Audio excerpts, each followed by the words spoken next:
My name is Hirak, and I live in Bombay, and I help Sify Technologies with technology transformation stuff.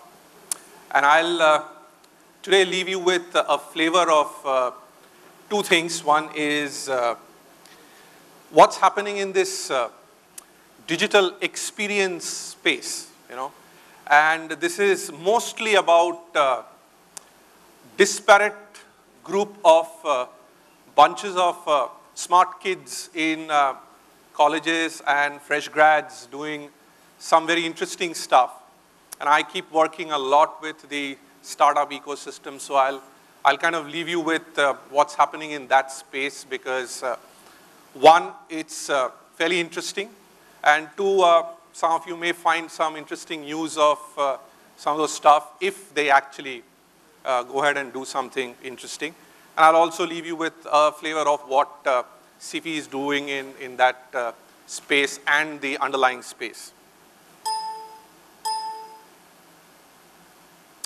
Right, so starting with this emerging third platform, which is which has kind of started changing the paradigm, is where newer stuff is coming in.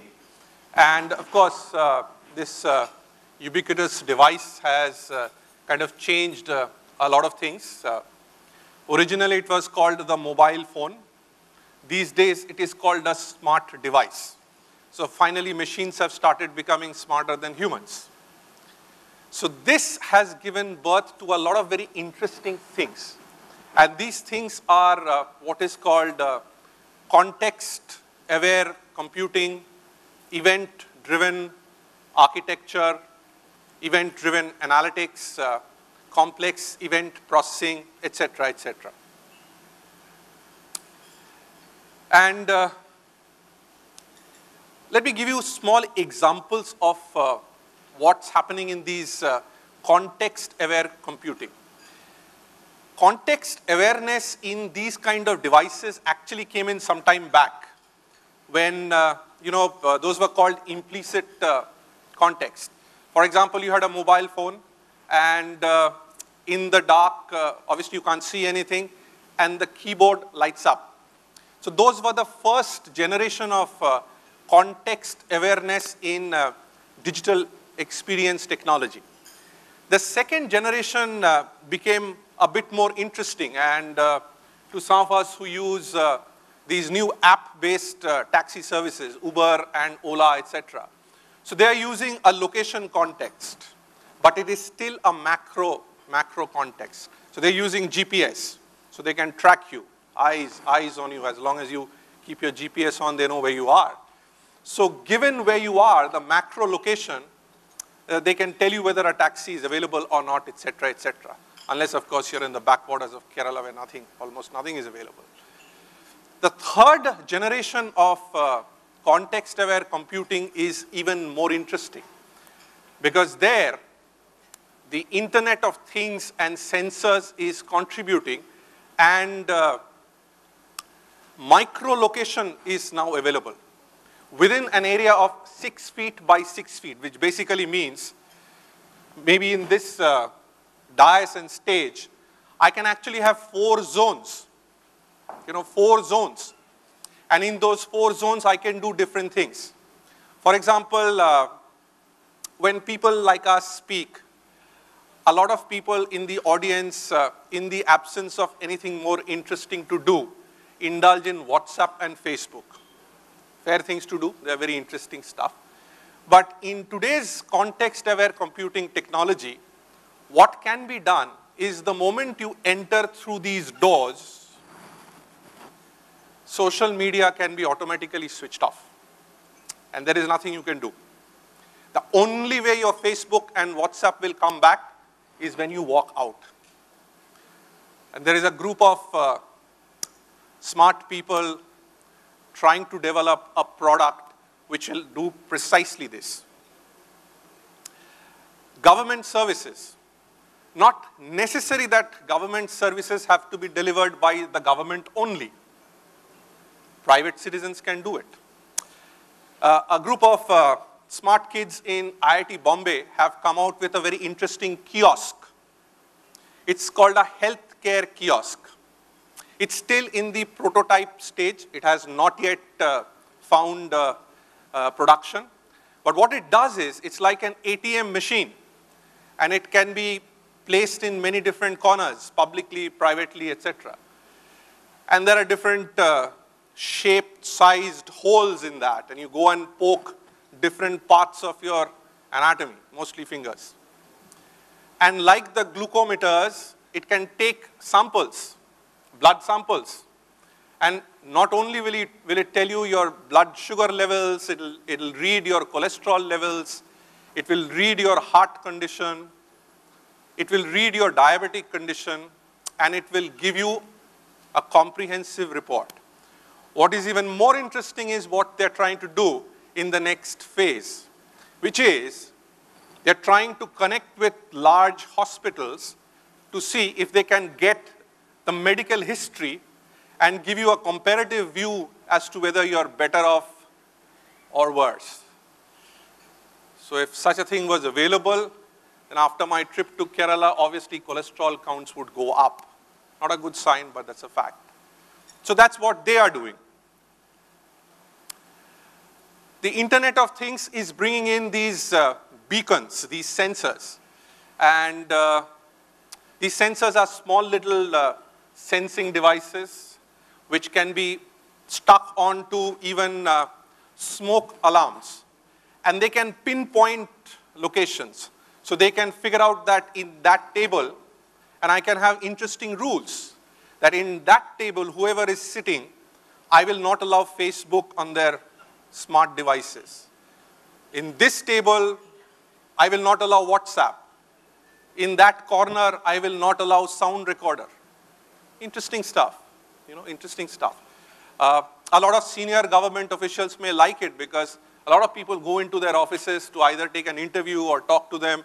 They wouldn't want their conversation to be recorded. So it is today possible to kind of switch off recorders the moment people go in, automatically. Does not require a secretary anymore. Another example, there's a couple of guys in IIT Kharagpur. They've come up with a very interesting app for railways reservation, okay? And oftentimes, if you want to go from point A to point B, and these are two important stations, you may not find railway tickets for it. However, railway has different quotas for different stations.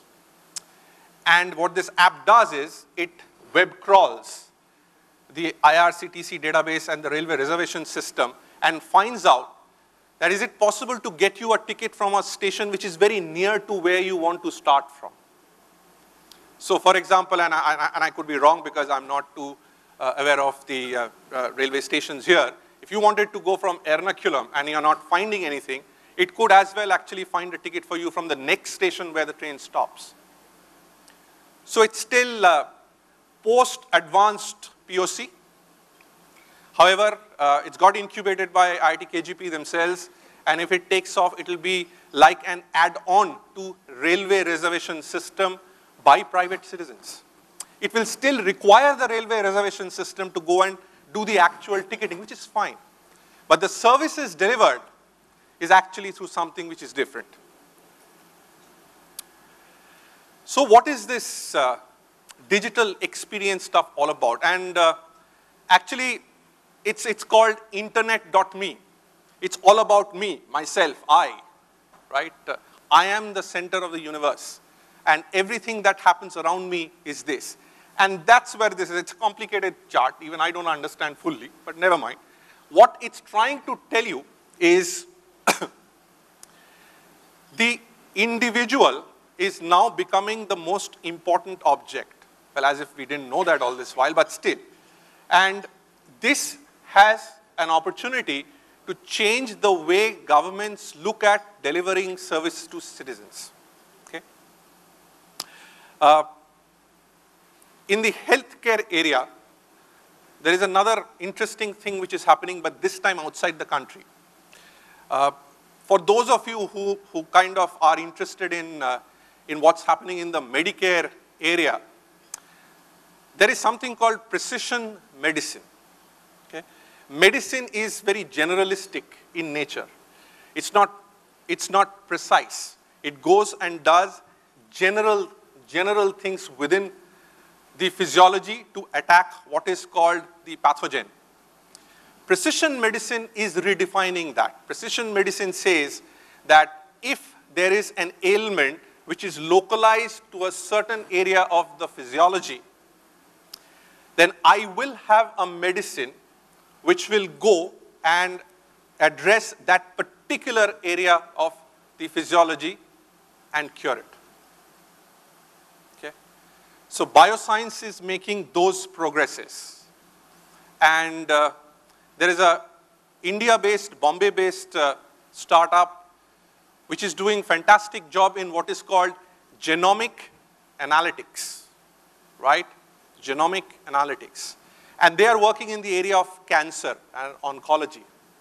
What they're trying to do is that they are looking at the genomics and using interesting analytical models to predict what is likely to be the right treatment for a particular patient whose genes have mutated in a certain way.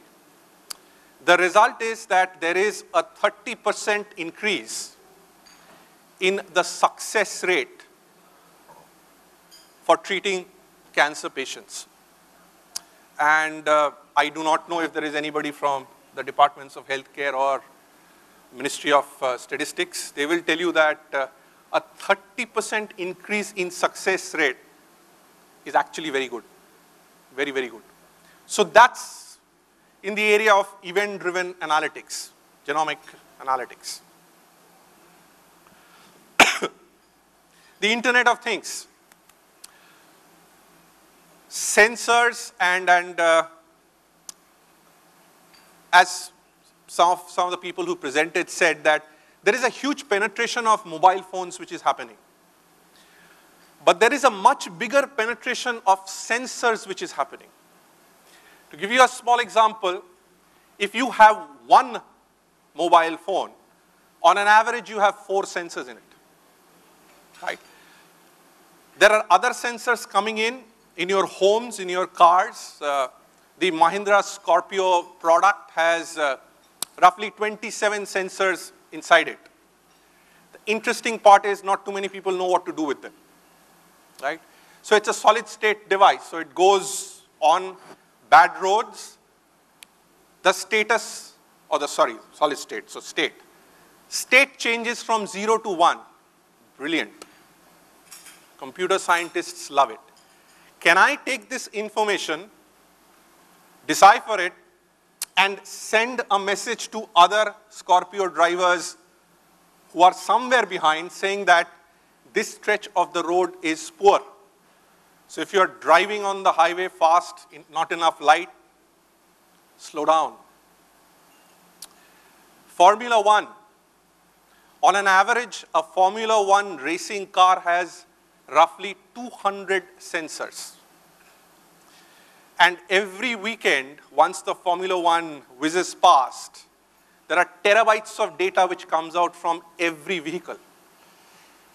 Automobile engineering, which is now focusing on creating better aerodynamic Formula One cars or better efficient engines, actually doing a lot of event-driven analytics to try and find that. All that is Internet of Things, which is here to kind of do the next revolution. The Internet generation was probably us, 1990 we started, that's where it came in. The people who were born around that were born with the Internet. Most of them have already come into government services, so they are children of the Internet age. I guess a lot of you are. The guys who are the millennial kids, okay, who's born with smartphones in their pockets, who do not have physical friends but virtual friends, they are probably 5 years away from entering your service. So 5 years from today, you will have a group of officers coming into your service who probably know you by your Facebook profile, okay? Who may not have too much of interest in looking at you physically, which is a very sad case. Says a lot about romance, but never mind. So that's how things are changing in our world. And as I said that this space is very interesting because a lot of smart kids around the country, around the world, are creating stuff which is highly innovative, using things which you already have. The other day I read about a couple of guys who've created a home electricity management system. Currently it's still in a state where only corporates can use it because it's kind of expensive, but they're trying to change it to domestic residence users where using your mobile phone, that smart device, you can actually dim the light, you can change the speed of the fan, you can change your AC, etc. You can online see how much of, or real time see how much of electricity is getting consumed and therefore reduce it, etc., etc., etc. As I said, the world is now about me, I, me, myself. So the integration is called internet.me. It's my device, my apps, my world, my digital footprints. There's one more example I'll give you, and I promise I won't give you any more example, is another small group of kids from IIT Bombay. They've come out with a product. They're well funded as well. You know, industry keeps complaining that we don't get the right resources, right? The right skills, the right talents. And that's true for private sector, government sector, though the government sector probably you have a much better filtering process of getting people. But the industry has this complaint. So they have created a product which kind of crawls the entire, you know, the LinkedIn world and other worlds to come up with the best person for the job. So if you have a job requirement, then it will crawl through millions of CVs, millions of disparate people, and come up saying that these are the top 10 guys who match what you want precisely. Well, if those guys got to know that, they'll probably charge you more, but at least that's a start. What they're also integrating is, excuse me, what is their digital footprint? So, apart from writing very good things on LinkedIn, which everybody does, the social media apps, which is your Facebook and Twitter and WhatsApp, is about instant gratification. And instant gratification these days is far more instant. You know, you see something, you don't like it, Facebook, dislike. Or Twitter, something, or WhatsApp, something. Now, personal social media is generally not doctored, primarily because it's an expression of your instant sentiment. And therefore, if that can be crawled to figure out what is the social digital footprint of a person, security agencies in government services can do a hell of a lot with that. That's the phase they are currently working on. So as I said, I'm not going to give you any more example, primarily because I have another 9 minutes to go only. So what I wanted to leave you with is all the stuff that we've heard from all the great tech companies that we had, and they came and talked about cloud and security, everything. All that, which is what Sify also does, goes underneath. You know, all that is required as the basic building structure to do all this fancy stuff. So unlike long back when technology used to be the forte of large companies, mostly American ones, like the IBMs and the HPs of the world, today that has changed. The fun life is coming out of these kids, and the large companies are providing the infrastructure to kind of support it. And I'll leave you with a few things on what Sify does. Maybe all of you know it started off by acquiring the cyber cafe business of Satyam, and then moved on to enterprise networks, bandwidths, largest MPLS network in the country, data center and cloud and information communication technology. Primarily, we're trying to create the underlying ecosystem to allow all of what I talked about to work, because that's what is required. That's what is required to help these technologies to kind of see the light of the day. And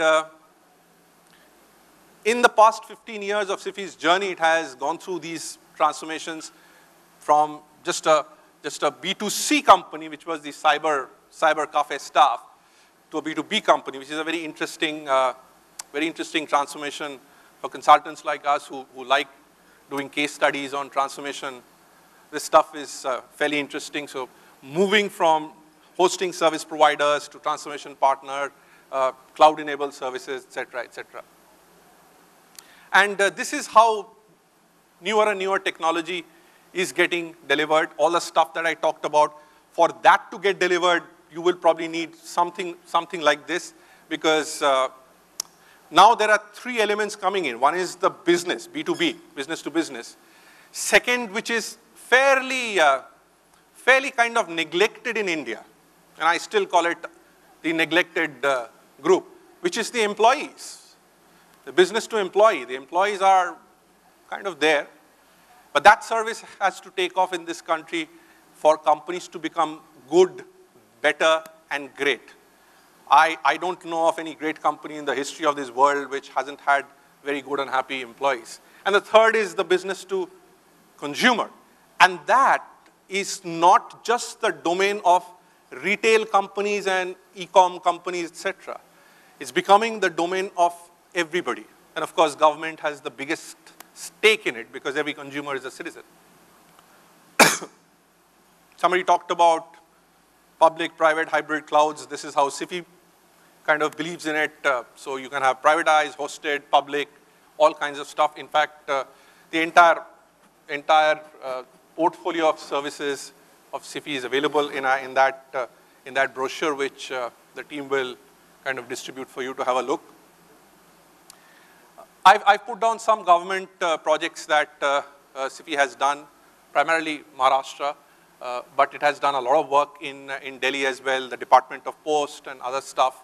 And there is some interesting story which the team will be very happy to share with you if you are interested in that. And finally, this is the kind of certifications that Sify is gunning for to try and provide these services to our customers. So that's where I will end. And the flavor I wanted to leave you with is simple. A lot of this that I talked about in the latter part, and a lot of what you've already heard from other more distinguished folks who actually understand far more technology than I do in the last couple of hours or last couple of days, all goes in creating that infrastructure which the country needs. Yes, we do have issues like call drops, and yesterday evening when we were sitting in one of our colleagues' room in this hotel, we did not have too much of signal to talk about, etc., etc. But you know, of being in an average situation is it can only get better. And that's really what is happening, where everything is getting better and better. Some of those technologies, as they grow, some smart kid sitting in some corner of this country or in the world will find some interesting ideas to do this. And I've shared a few things with you. Those are still mostly in the POC stages. Their other problem is, given their bunch of kids, they'll probably find it very difficult to reach you, right? And because they are what they are, you will find it very difficult to reach them. So some point in time, folks will have to figure out how these two are connected, because they're doing some very, very interesting stuff which I guess everybody can find great use of. So thank you very much for bearing with me, and enjoy the rest of the session. And if you have time, enjoy Kerala. Thank you. Bye. Thank you, Mr.